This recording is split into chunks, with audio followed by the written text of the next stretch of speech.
ஹர ஹர சங்கர ஜெய ஜெய சங்கர. ஓம் ஸ்ரீ மகா பெரியவா சரணம் சரணம். காஞ்சி மகா பெரியவரின் பக்தரின் வீட்டில் நாய் ஒன்று இருந்தது. திடீரென சாப்பிடவும் குறைக்கவும் அந்த நாயால் முடியவில்லை. என்ன செய்தும் பிரச்சனை தீர்ந்த பாடில்லை. சாப்பிடாததால் நாய் மெலிய ஆரம்பித்தது. இந்த நிலை நீடித்தால் நிலைமை மோசமாகுமே என வருந்தினார் பக்தர்.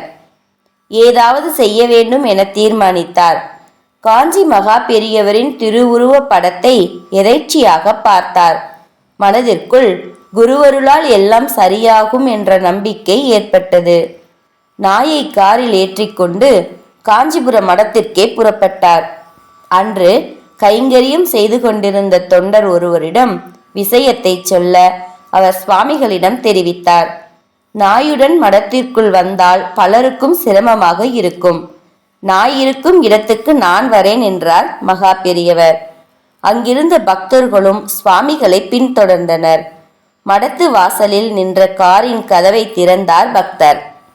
சாமிகளின் முன்பு நாய் மந்திரத்திற்கு கட்டுப்பட்டது போல் அமர்ந்தது. பக்கத்தில் நின்ற சீடரிடம் தோல் செருப்பு ஒன்றை கொண்டு வா என்றார். அதுவும் வந்தது.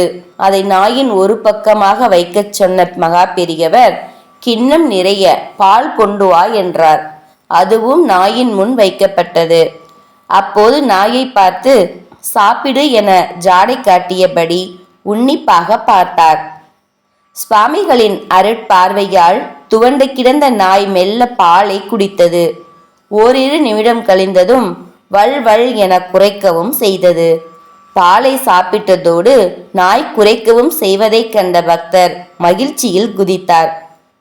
சில தீய சக்தியால் நாய்க்கு இப்படி ஆவதுண்டு. இனி பயம் வேண்டாம், நிம்மதியாக இருக்கலாம் என சொல்லிவிட்டு மடத்திற்குள் சென்றார் மகா பெரியவர்.